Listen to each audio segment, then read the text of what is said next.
தமிழக பாஜக தலைவர் அண்ணாமலை செய்தியாளர்களை சந்தித்து வருகிறார். அந்த காட்சிகள் இப்படி பார்த்தோம்னா தமிழ்நாட்டில் சட்டம் ஒழுங்கு கெட்டு போச்சு. விக்கிரவாண்டி எலெக்ஷனை நான் புறக்கணிக்கிறேன்.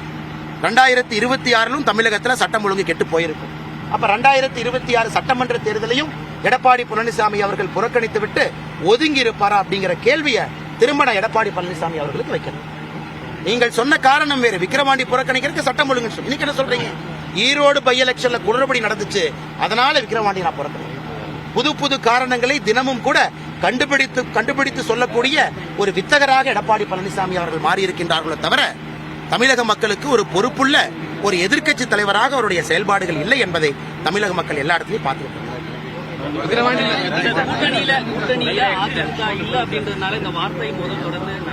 அவர் சொன்னதுக்கு பதிலடி நான் எது சொல்லியா?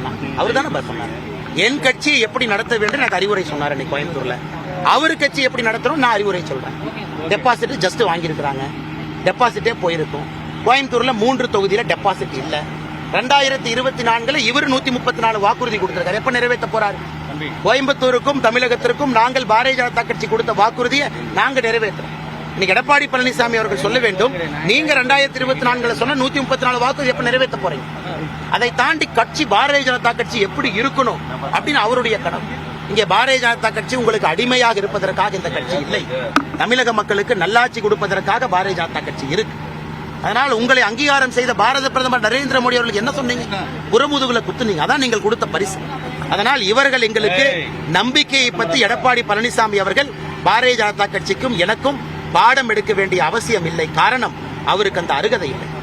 என்ன நம்பிக்கை துரோகத்தை எடப்பாடி பழனிசாமி அவர் சொன்னதை நான் சொல்றேன்னா, இன்னைக்கு பாரதிய ஜனதா கட்சி மத்தியில் ஆட்சி அமைச்சிருக்க காரணம் சொல்றாரு. காரணம் யார்? இவரா நானா 2017 ஆட்சியில் இருந்தார். மக்களால் தேர்ந்தெடுக்கப்பட்டவர் அவரு. அதனால பல விஷயங்களை புரிஞ்சுக்கணும். ஈரோடு பை எலெக்ஷன் அப்ப என்ன சொல்லி பை எலெக்ஷன் இன்னைக்கு சொல்றாரு? சரித்திரத்தை மாற்றி நான் பேசுறதுக்கு விருப்பம் இல்லை, ஆனால் அவர் சொன்னதுக்காக நான் பேச வேண்டிய கட்டம். ஈரோடு பை எலெக்ஷனுடைய உண்மை அண்ணாமலைக்கு தெரியும். உண்மை தெரிந்தும் அண்ணாமலை சரித்திரத்தை மாத்தி பேசுறதுனால நான் கண்டிக்கிறேன். எடப்பாடி பழனிசாமி சொல்றாரு, தொலைபேசியில் நீங்க என்ன சொன்னீங்க? எங்க சொந்த ஊரு, நாங்க தான் நிக்கணும், எல்லா சீட்டும் ஜெயிச்சிருவோம், 1.5 லட்சம் ஓட்டுல ஜெயிச்சிருவோம் சொன்னார்ல. சொல்லித்தான் நீங்க நின்னீங்க. எத்தனாயிரம் ஓட்டுல தோத்தீங்க? 60,000 வாக்குக்கு மேல நீங்க தோக்கலையா? ஓபிஎஸ் அண்ணன் கண்ணியமாக நாகரீகமாக நீங்க சொன்னதுக்காக இந்த கட்சி வாக்குகள்லாம் ஒரே இடத்துக்கு வர வேண்டும், 2-3 பிரியக்கூடாது என்பதற்காக ஓபிஎஸ் அண்ணன் ஒதுங்கி நின்னாரல்ல. இன்னைக்கு சரித்திரத்தை மாத்தி பேசுறது நானா? சரித்திரத்தை மாத்தி பேசுறது எடப்பாடி பழனிசாமி அவர்கள். அதிமுக தலைமை மாறுறதுக்கு வாய்ப்பு இருக்குன்னு சொல்லியிருந்தீங்க. அதுக்கான சாத்தியம் அண்ணா, அதாவது ஒரு சேர் போட்டு தலைவன் ஒருத்தர் உட்கார்ந்துக்கலாம், சுத்தி தொண்டர்கள் இருக்கணும். இன்னைக்கு தொண்டர்கள் எங்கனா இருக்காங்க? தொண்டர்கள் எங்க இருக்கிறாங்க? சென்னையில ஒரு கண்டன ஆர்ப்பாட்டம்னு கூட்டம் போடுறாங்க. எத்தனை பேர் வர்றாங்க? எண்ணி பாருங்க, எத்தனை பேர் வர்றாங்க? இதனா பழைய அதிமுகவா? அம்மா அவர்கள் இருந்த அதிமுகவா? புரட்சி தலைவர் இருந்த அதிமுக? எத்தனை பேர் வர்றாங்க?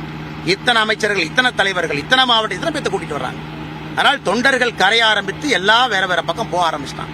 தேசியத்தின் பக்கம் வர ஆரம்பிச்சிட்டாங்க. எப்படி புரட்சி தலைவர் புரட்சி தலைவி அவர்களை தொண்டர்கள் பார்த்தாங்களோ இன்னைக்கு அதே மாதிரி நரேந்திர மோடி ஐயாவை பார்க்கறாங்க. எல்லோரும் வர ஆரம்பிச்சிட்டாங்க. நீங்க தனியா சேர் போட்டுட்டு கூட 4 பேர்த்த வச்சுக்கிட்டு பிரஸ் மீட்டா கொடுக்கலாம், ஆனா கேட்பதற்கு கட்சியில் யாரும் இல்லை என்கின்ற உண்மை எடப்பாடி பழனிசாமி அவர்களுக்கு எப்ப புரியும் எனக்கு தெரியல.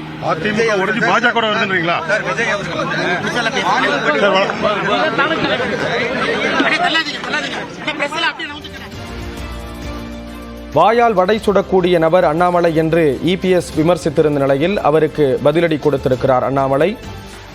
டெபாசிட் இழப்பதில் சாதனை செய்யக்கூடிய கட்சி அதிமுக என்ற ரீதியில் விமர்சனத்தை முன்வைத்திருக்கிறார்.